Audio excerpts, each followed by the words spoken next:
And we are back, and it is time for the else words. This is the main discussion point of the show, the big topic that we think we're going to talk the most about. And this week we have from the Hollywood Reporter that Blackish creator Kenya Barris is set to leave his AB Studios deal, citing creative differences. And from how this article puts it, it sounds like a lot of it is he's had great, ideas that he's felt have been great. I think over the course of the past, he signed in 2014 or 2017 a 4-year deal, so he would be up until 2021, I believe, is when it would run out. But he's had, like, over the past year, he tried to get push out 5 different pilots, and only one of them got picked up, that being the spinoff of Blackish called Grownish. And even then it got moved from ABC to Freeform, which I feel is perfect fit for the show. It's a lot better over there than it would be on ABC. And they say, the sources say that's because it's skewed too young. Well, duh, it's about the teenage girl. And so in the article, they talk about quite a bit of the other things. There was the incident last month where there was a very politically minded episode of Blackish, and they couldn't come to an agreement as to some of the direction of the show, so they wound up not airing the episode. And that, to me, feels like a big reason as to why someone might want to step away from the show that they're working on, is when you start to deal with interference from the network on your content, that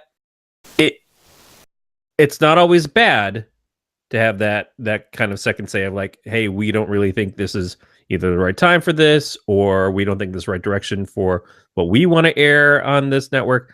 But that, as a creator, you just kind of go, well, is that something that I'm comfortable with going forward? Am I always going to be second guessing what I'm writing or producing for them to try to make an episode fit their ideas as opposed to my ideas? They hired me as a showrunner. I expected to have a little bit more call on the show as it comes out. So you were questioning before we started the show if this was an accurate story or if it was just rumors. And certainly there's reasons to want to explore further as to the validity of this. Yeah. But Hollywood Reporter, I don't think, puts out a lot of fake stories. They can certainly find things, have stuff said to them, and then find out later on that it's either not true or only partially true or that kind of thing. I don't question their integrity on the story.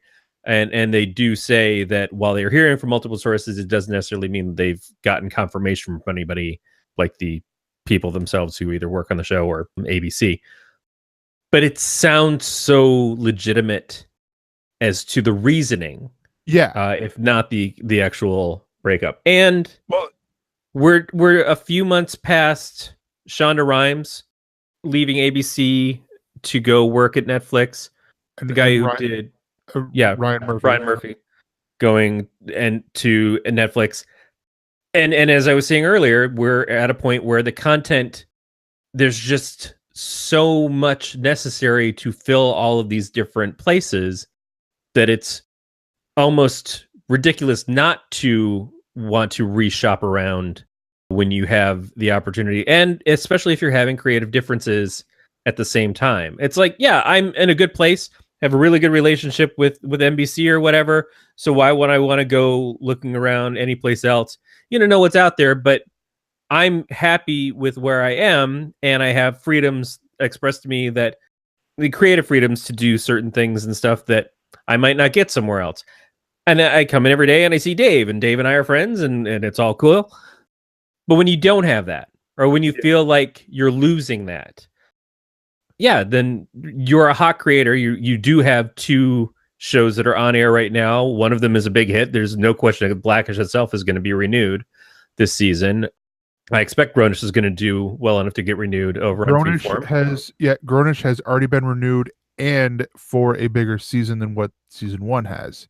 Yeah, so that's a perfect time that if you don't feel like you're going to have the best situation going forward, that you say, yeah, I'll see who else is out there. Yeah, I feel like he's doing this more because of the fact that, so we look at some of the other shows they talk about in here that he's, attempted to create. There was the, as it says, Garnish was one of 3 projects Barris developed for ABC in 2017.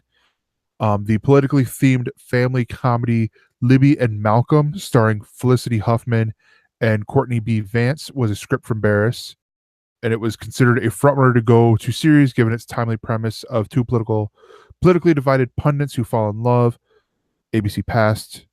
Then there was the pilot for that had Toni Collette starring in there. So, big name people doing, involved in this, called Unit Zero, which was a passion project for Barris, who described it as the quote, the type of drama I love doing.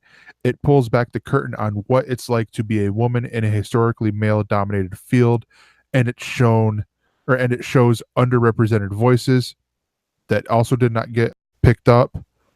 Then there was the third one, and the one that I feel like probably was that final little push.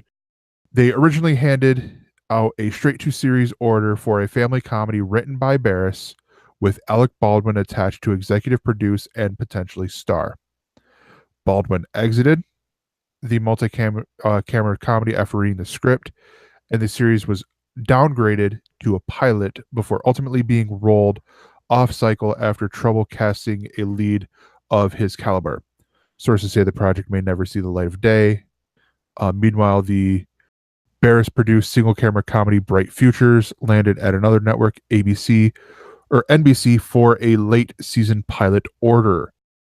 Yeah, so I mean, it sounds like he's got like all the executives over at ABC see him for is for the Ish family, the Blackish, Grownish, that little universe that they have there. Meanwhile, Netflix, which, I mean, obviously Netflix is able to take more risks and all that. I mean, because for God's sake, they renewed Hemlock Grove a couple times. And Barris is already involved over at Netflix. He's written a script for a Shaft reboot starring Samuel L. Jackson. Which Samuel L. Jackson already did a Shaft reboot. That's kind of weird to me. And New Line is producing that. He is also attached to rewrite the script to a reboot or to a sequel to Eddie Murphy's Coming to America. And both of these, he's already written the movie Girls Trip. But yeah, so it seems like, this is Netflix going, hey, or if this is true and he does go over to Netflix, it should be like wherever he goes, whether it's Netflix, Amazon Prime. It would be weird for Hulu, but I mean, wherever he ends up, it's like, what else you got? We've seen this. What else do you have? And all that. Yeah, I don't think that there's any arguing that this guy's got the chops and has a body of work that even goes before Blackish. It's not like that was his first show. Are we at a point in time where we start to look at Netflix didn't just hire somebody to go and make content for them? In a way, I'm not going to call it poaching, but it does start to feel like there's a targeting of big name showrunners from these other networks, and Netflix is going hard to get them. Like the Shonda Rhimes thing, when it was announced, it wasn't like in the $100 million range or something. Yeah, Ryan Murphy was $300 million. Now I don't know that a Ryan Murphy is worth 3 times as much as a Shonda Rhimes, but I don't know. I don't watch either one of their shows.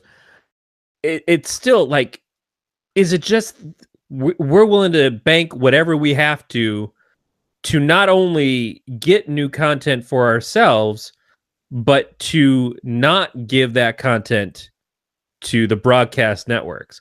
Because we're looking at Amazon's putting $1 billion into however many seasons they're planning to do of this Lord of the Rings series. There's some other stuff that they're putting out as well. A League of Their Own series is coming to Amazon. I'm not a huge proponent of telling us the same goddamn things we've already seen before. I would rather get new shows, and Netflix to me is being more interesting because they're getting people. It's not like Shonda Rhimes is going to come over and do like the remake of Grey's Anatomy, but she's going to do content that's similar. That's fine, but giving us new shows as opposed to redone stuff of things that we've seen, especially recently with Lord of the Rings. But it is like we want people to look at us in the same way and to subscribe to us in the same way as that they've gotten used to watching these TV channels for however many years. So we're just going to put all the money into it, and it's more about taking down the broadcast networks than it is making sure that you've got the best content around. I don't think that they're not expecting to get great content out of Barris, out of Rhimes, out of Murphy. But I do think that that's an extraordinary amount of money to put on any of them that is more about come over here than it is, oh yeah, you make great shows. We'd love you to make great shows for us. It's don't make shows for them. It feels like that's the primary target. Well, to steal a cord killer segment. I mean, I could see that, but at the same time, I mean, we're talking about the co-creator of America's Next Top Model here, and I honestly look at it like it very well could partially be that that Netflix is like going, hey, make your cool shit over here, but I look at it as for someone like Kenya, where he's coming up with different ideas, for ABC, which he already has a deal with them. I think he has like a first look deal or something right now with them, and they're going, all right, and they get really promising on one because he's got Alec Baldwin attached on this, and then Alec Baldwin backs out, and then hold on, let's get a pilot up here, but let's wait for a pilot before we commit to anything, and then that falls apart. I could see getting pissed off, getting frustrated, getting pissed off, and wanting out of my contract early to go do things at other places. I don't see Baldwin, first of all, as being a huge draw. What's the last thing he did between now and when he was on 30 Rock? Other than showing up as Trump on SNL, what is Alec Baldwin really doing? He's done the Match Game. I don't see the people are like screaming for the next Alec Baldwin series. I'm sure he'd do great, but yeah. Is he really like, oh, well, we lost Baldwin, so that's what we're banking on? I guess to the network it was, because they've got a development deal with him. He's part of their network too. But yeah. It just seems like we could have found somebody equally as good. I don't know. And maybe less temperamental. Yeah, I don't know. I think that was part of it, was that, but I look at this like, because I mean, I think it was the same thing with Shonda Rhimes. Like she was, she's probably come up with all these different ideas, and they're like, well, we want to fill out the Thursday night lineup here, with like these shows that you've been doing and all that. So can you give us more stuff like that? Can you give us these more dramas where everyone sleeps with everyone else and stuff like that? And she's also had a couple of shows that turned into dogs really fast. Yeah. That one about the woman whose boyfriend turned out to be a con man, and then she chased him down, that had the woman from The Killing. The Killing. And some other show I think recently didn't take off for her either. But she was at the end of her contract. It was a matter of I'm up for contract renewal, and this is when people are courting me. And Netflix swooped in and said, hey, we are really interested in having you. Ryan Murphy, same thing. Contract up. We're going to swoop in, pick you up, take you away, like not even let other people bid with the crazy amount of money we're going to throw at you. If Barris breaks his contract and then Netflix picks him up, or if he breaks it conceivably to go to Netflix, which has not been reported, this is speculation, that's a different story. One, I don't know how much I would be looking forward to working with someone who broke their contract to come get a better deal. On the other hand, it's a little David Chappelle, and He just took off for a few years, but came back and is doing just fine. And Netflix has a good relationship with him, apparently. Yeah. So maybe there's a precedent set. I don't know. I do still wonder. Like, there's definitely hit shows on Netflix, but for the amount of content that they're trying to put in, there are a lot of shows on Netflix that get lost in the shuffle. Yeah. That are perfectly fine shows and would probably have maybe a better chance of finding an audience on ABC. Although things like The Crossing, I don't know that I have faith in ABC to have that show happen. And maybe it's better because it's on Netflix to have something like you were talking about. What's the one with the guy from Will and Grace? I was watching it, Travelers, I think. Where the people come back in time. It's kind of like a reverse Quantum Leap. The fact that that's there on Netflix, I'm not rushing to watch it, but I feel safe that it's going to be there, although they did kind of fuck me over on Sense8 a little bit. But when you see things like One Day at a Time, which everybody who watches it seems to think it's a really great show, but there aren't that many people actually watching it, and it's possible it's going to get canceled because it's not getting enough viewership on Netflix. Yeah, it's nice if you get that contract of like, hey, develop for us. And then you put your shows on there and they don't do anything. And so you kind of hang out in obscurity for a few years until your contract's up. And then nobody's really interested in hiring you at the level that they would have before if you had an actual hit show on broadcast TV, on commercial television. Yeah. That's sort of my worry. Mm-hmm. Netflix has certainly proved itself better than Hulu with their original content, and even Amazon with their original content. Not that they haven't each had their hits, but they haven't landed at such a high degree yet. It's still really kind of an open frontier that is not fully fleshed out as to how the longevity of it is. And then we're looking at things like competitors of the possibility of Disney's streaming services when they come out. If CBS's streaming is actually going to mount to anything past Star Trek, who knows? There's just so much that's uncertain. It's both exciting, but it's scary. On the other hand, let's be honest. If I made $100 million, I'm not worried for the rest of my life. Yeah. Like, I may creatively say, damn, I should have gone and done this other thing. It would have been really creative, fulfilling. But I am in a bathtub full of gold bullion just because, and feel it jingling my testes in the glittery effect. That's cool. I'll be okay. I'll be just fine. I'll buy Mark Maron's house if I have to. With spare change from my coin purse, if you get my drift. Yeah. I like Blackish. I don't want Blackish to lose what I value about it. I don't know if he's been working directly on it as much. Certainly when he does, his episodes get cut. So I don't know how much of it is on him. But I don't want to see Blackish and Grownish go away or lose the magic that makes them. And a lot of that is their casts. I think their casts are terrific. That's a big reason why I watch it, but they give them great material too. Mm-hmm. I couldn't have said it better myself, honestly.